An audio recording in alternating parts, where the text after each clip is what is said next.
Around the year 1000, the Pueblo people in the high desert of what is now New Mexico built a house from river clay, sand, and straw. The walls were 2 feet thick and cost, in today's money, about $300 in materials. That building is still occupied more than 1,000 years later, maintained with nothing but the same clay by the people who live there. You cannot legally build this way in 48 states. The reason has nothing to do with safety. This is the story of how the cheapest, most durable building material on Earth went from housing entire civilizations to being written out of the American Building Code, who did it, how much money they made from it, and why the evidence that could reverse it has been sitting on a shelf since 2010. But stay until the end, because there is a woman in Texas who found a legal loophole, and she has used it 600 times. By the time this video is over, you will know exactly how she did it and how you can do the same thing. Mud brick towers in Yemen survived the civil war in 2015. The concrete government buildings next to them did not. The material those towers are made of is called adobe, and it has been the default construction method on every inhabited continent for 10,000 years.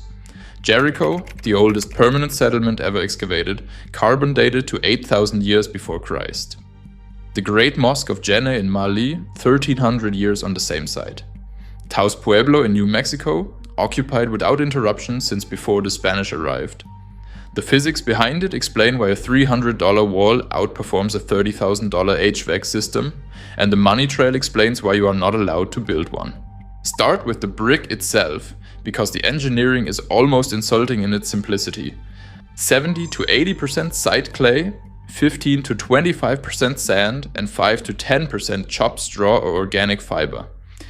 Mix it with water until it holds shape, press it into a wooden mold, pull the mold off after 24 hours, and leave the brick in the sun for 2 to 4 weeks depending on climate. The brick needs no kiln. There is no firing process, and the entire production happens outdoors without a single piece of factory equipment. The energy input is functionally zero, about 2,000 BTUs per brick compared to 30,000 for a conventional fired brick. That is a 15:1 ratio before you have even started building. Compressive strength runs between 200 and 600 psi depending on clay composition. The International Residential Code minimum for residential load-bearing walls is 175 psi. Adobe exceeds that at most natural clay sites without any modification. That means the dirt under your property might already be structural grade building material sitting there for free.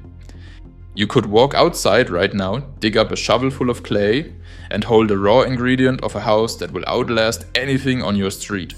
Cost per brick, if you are digging clay from your own property, roughly 3 cents. A 1,500 square foot house requires 4,000 to 6,000 bricks.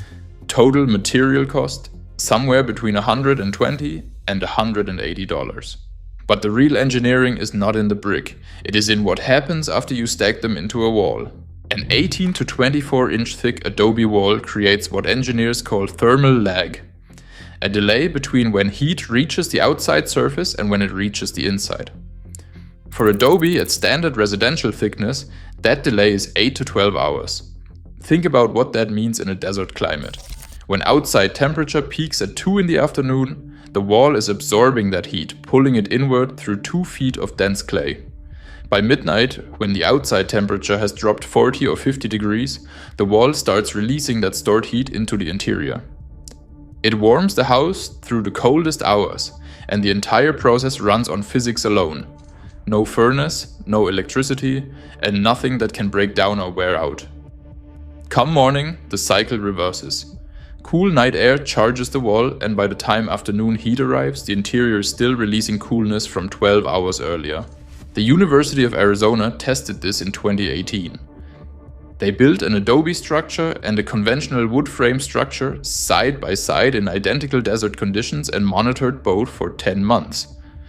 Outside temperatures range from 48 to 108 degrees Fahrenheit. The adobe structure maintained a 76-degree average interior temperature with 23% lower heat gain and 40% less temperature variance than the wood frame control. The wood frame house required mechanical cooling all 10 months to stay in the same range. The adobe structure required cooling for 0 of those months. That study was published in Energy and Buildings, peer-reviewed by Elsevier, and has been cited 47 times in academic literature. It has never been cited in a single ICC code update proceeding. That last fact should stop you. A peer-reviewed study proving a $300 wall outperforms a $30,000 HVAC system, and the body that writes your building code has never mentioned it. Who sits on that body and why they ignored it? That is coming. And it involves $18 billion a year. And there is a third property that almost nobody talks about. Adobe breathes. Moisture moves through the wall as vapor without condensing inside the structure. Modern insulated frame walls trap moisture in cavities between layers of material that were never designed to breathe. The EPA estimates that 45% of American homes have mold problems, and the vast majority originate in those wall cavities. Adobe does not have a cavity. The wall is a single solid mass that has maintained structural integrity for centuries, while modern stud walls last 40 to 70 years before moisture damage forces a rebuild. The wall your builder guarantees for 30 years will need to be opened up and rebuilt, while the wall your ancestors built a millennium ago still works. If that sounds like a bad deal, wait until you hear how it became the only deal. So you have a material that costs pennies per brick, keeps a house comfortable year-round without mechanical systems, eliminates the mold problem that plagues nearly half of American homes, and has a demonstrated structural lifespan measured in centuries rather than decades. The obvious question is why anyone would use anything else. For most of history, they did not. The shift did not happen because someone found a better material. It happened because someone found a more profitable one. And the way they pulled it off did not require a single law, a single vote, or a single public debate. It just required a pen and a building code nobody was paying attention to. The shift started with the railroad. In the 1880s, cheap dimensional lumber reached the American Southwest for the first time, and balloon frame construction began displacing adobe in cities that had rail access. But in rural communities, places the railroad did not reach, adobe continued. The reason was not tradition or sentimentality, it was pure economics. When the nearest lumberyard is 200 miles away and the clay under your feet is free, the math does itself. The first real blow came in 1927, when the Pacific Coast Building Officials Conference published the first Uniform Building Code.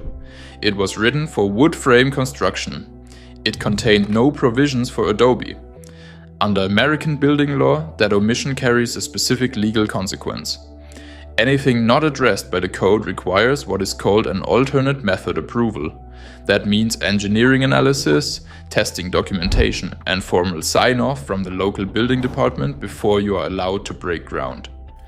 The cost of that process runs $5,000 to $25,000 in engineering fees alone for a material that costs $300 in raw form. A 100-to-1 regulatory overhead ratio. The code did not ban adobe. It just made building with it more expensive than building with the materials the code was written around. Then came the FHA. In 1949, the Federal Housing Administration issued its minimum property standards for mortgage insurance. Section 2013B required what it called conventional framing using dimension lumber. The effect was immediate and total. Any home not built from lumber and concrete was ineligible for FHA-backed insurance. Without FHA insurance, no bank would issue a mortgage. Without a mortgage, no middle-class family could afford to build in unconventional materials, no matter how cheap those materials were. Congress never voted on this ruling. No public debate ever took place. FHA staff drafted it in consultation with the housing industry and signed it into administrative law. One ruling eliminated owner-built earthen housing from the American mainstream. If your parents or grandparents ever wondered why they could not build their own home the way their grandparents did, this is the reason. Not safety, not science, a single administrative decision nobody voted on. The killing blow landed in 1970, when the Uniform Building Code finally added explicit provisions for Adobe Chapter 24A. On paper, this looked like progress. In practice, it was designed to eliminate the cost advantage. The new requirements mandated steel rebar every 24 inches, both vertically and horizontally, which meant drilling holes through every brick in the wall. On top of that, all adobe had to be stabilized with Portland cement at 3 to 5% by weight, and concrete bond beams were required at every floor level. For a material whose entire value proposition is that it costs almost nothing, these mandated additions multiplied the construction cost by 3 to 5 times. Drilling holes through each brick to thread rebar also destroys the thermal mass properties that make adobe work in the first place. The code did not just make adobe expensive, it made it perform worse. And the question nobody asked at the time, but should have, is who wrote that chapter.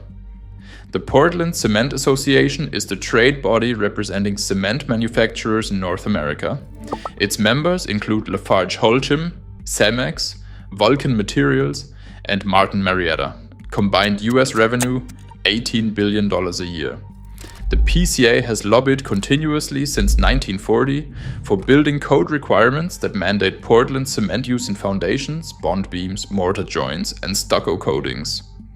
Under Chapter 24A, every adobe wall in America must contain Portland cement. The PCA drafted that requirement. That is a matter of public legislative record. The National Association of Home Builders, 150,000 member companies, the largest residential construction trade association in the country, has opposed every attempt to create code pathways for natural building methods at the state and federal level since 1960. Their stated reason is consumer protection. Their practical concern is more specific. Adobe does not require a contractor.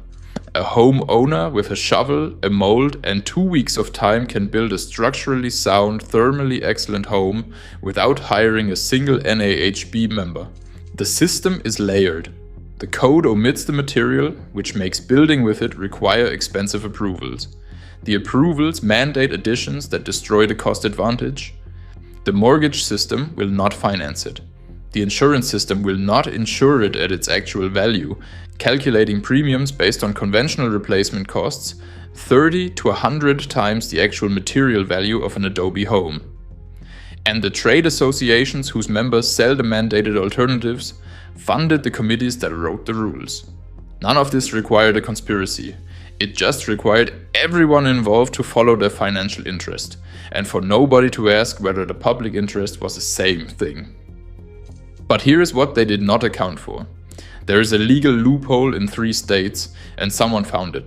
But somebody did ask, and the answer cost him his career, his reputation, and 4 decades of professional isolation.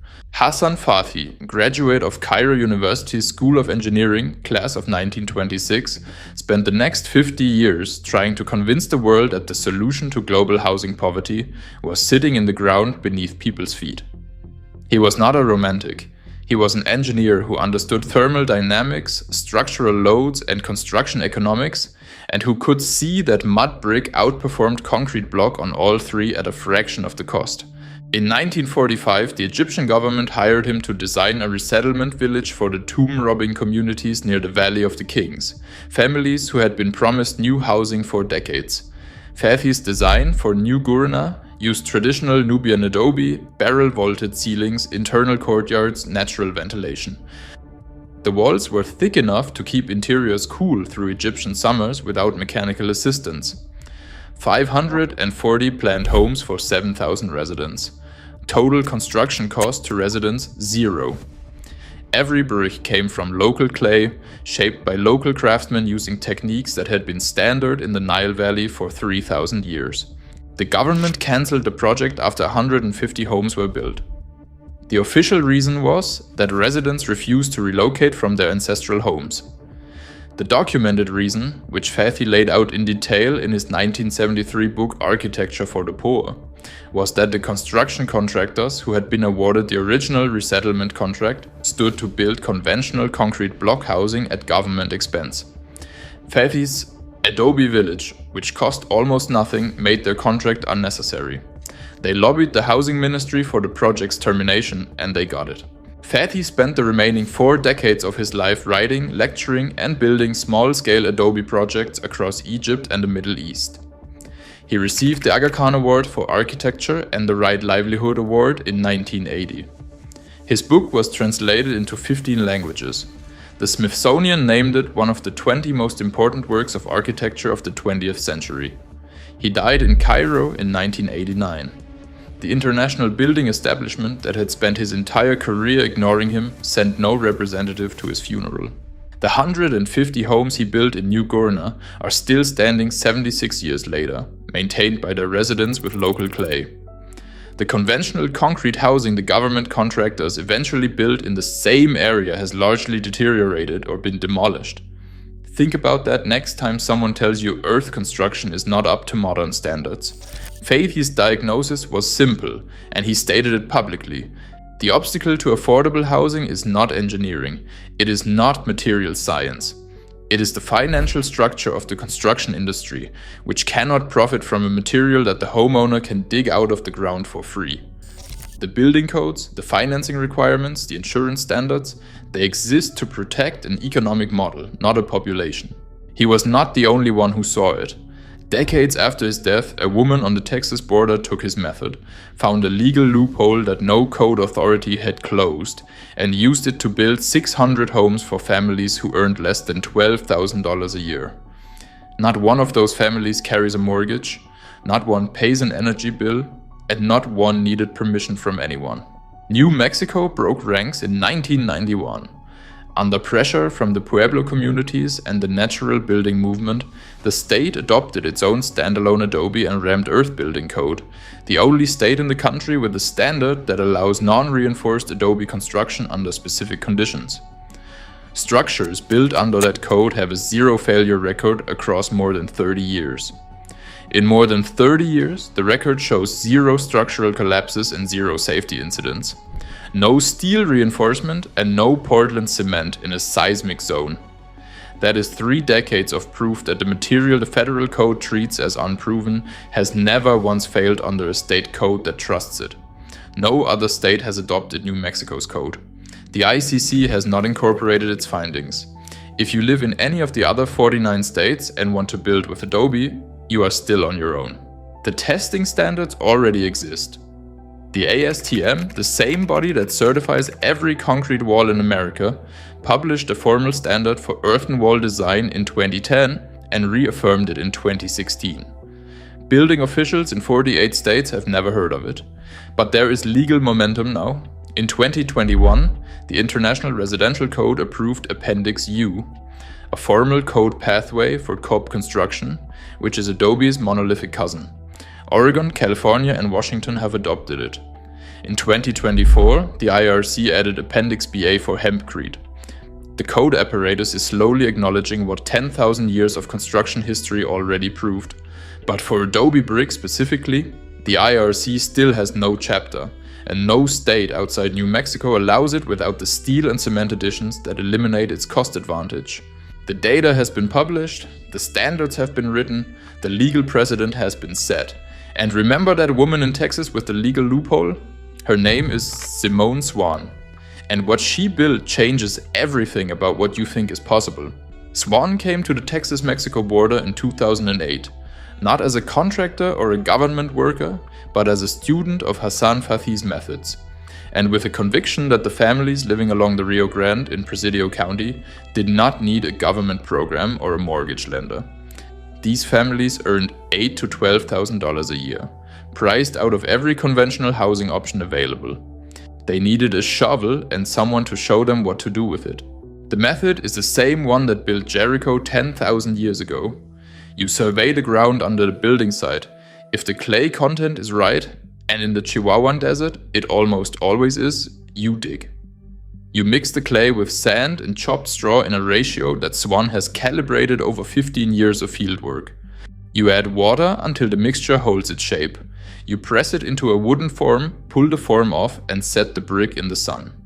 2 weeks later, you have a building unit that will outlast anything at the hardware store. A team of 4 or 5 people, usually the family who will live in the finished house plus volunteers, starts stacking. The walls go up at 18 inches thick, bonded with a mud mortar mixed from the same clay. No rebar, no Portland cement. The roof structure is timber, sourced locally or donated. The interior and exterior surfaces get a coat of mud plaster that the family will reapply once a year. The same maintenance cycle that has kept House Pueblo standing for 1,000 years. The process takes about 6 weeks from first dig to move in. The material cost for a finished home runs between $800 and $1,500. The energy bill after move-in is zero. The thermal mass of 18-inch adobe walls keeps the interior cool through 100-degree summers and warm through freezing desert nights without a furnace or an air conditioner. Now picture a Tuesday morning in Presidio. The sun is barely above the horizon and the desert still holds the cold from the night before. It is 41 degrees outside. A woman stands ankle deep in a pit she dug 2 days ago, working a shovel through wet clay while her daughter hauls buckets of sand from a pile 20 feet away. The mix goes into a wooden form the size of a shoebox. She packs it down with her palms, flips the mold, and sets the wet brick on a drying rack alongside 300 others, each one a piece of the house her children will grow up in. Walk inside the house her neighbor finished last spring. Press your palm flat against the interior wall. The adobe is warm, not heated warm, stored warm, the kind of warmth that radiates from deep inside the clay, the way a stone holds the sun's heat long after sunset. The air inside sits at 68 degrees. Outside it is 41, 27 degrees of separation maintained by 18 inches of earth and nothing else. You look for a thermostat and there is none. The ceiling has no ductwork. No gas line runs under the yard. There is a house built from the ground it stands on, and inside it a family that owes nothing to anyone. A general contractor never drew up plans. Nobody at a permit office stamped an approval, and no bank anywhere in the process issued a loan. A woman, her family, the ground beneath their feet, and the knowledge of how to turn one into the other.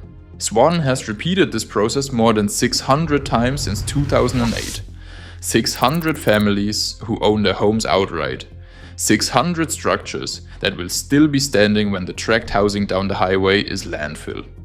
Texas building authorities have cited her operation 3 times for code violations.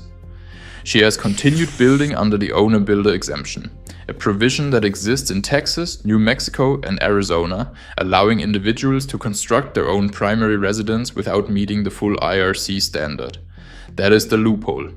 If you live in one of those 3 states, you can legally build your own adobe home tomorrow. No contractor, no permit office, no bank. The families in Adobe Alliance homes carry no mortgage debt. Their energy bills are zero. They depend on no contractor, no lender, and nothing in the building supply chain that could fail them or raise their costs. They build their homes from the ground they stand on, using a technique that every civilization in human history figured out independently, and that a handful of trade associations spent the last century trying to make you forget. But Swan's 600 homes are not an outlier. They are part of something much bigger, and what it means for you, no matter where you live, is the last thing the building industry wants you to hear. A quarter of the world's population already knows what Swan knows. The United Nations estimates that between 1.5 and 2 billion people currently live in earthen structures. In India, Pakistan, Afghanistan, Iran, and across sub-Saharan Africa, adobe and rammed earth remain the dominant form of residential construction. Not because those populations lack access to modern materials. Because for anyone who does not have a $100,000 mortgage and a 20-year energy bill to look forward to, earth construction is the rational choice. The movement is growing anyway. 5,000 to 10,000 adobe structures go up every year in the United States alone, most under owner-builder exemptions. 50,000 active natural builders. And when one of them, Nader Khalili, testified before the California Building Standards Commission, his statement was 3 sentences. You are not regulating safety, you are regulating profit. And the people who cannot afford your profit are living in tents.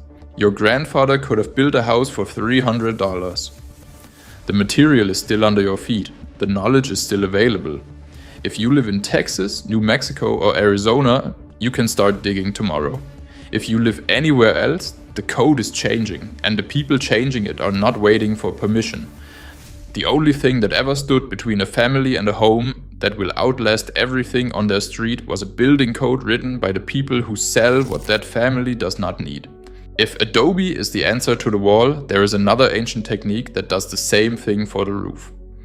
A living layer of earth and vegetation that insulates, absorbs rainwater, lasts centuries, and costs almost nothing to install. The modern roofing industry, $42 billion a year in the US alone, buried it the same way the cement industry buried Adobe. That story is already on this channel. Click it now.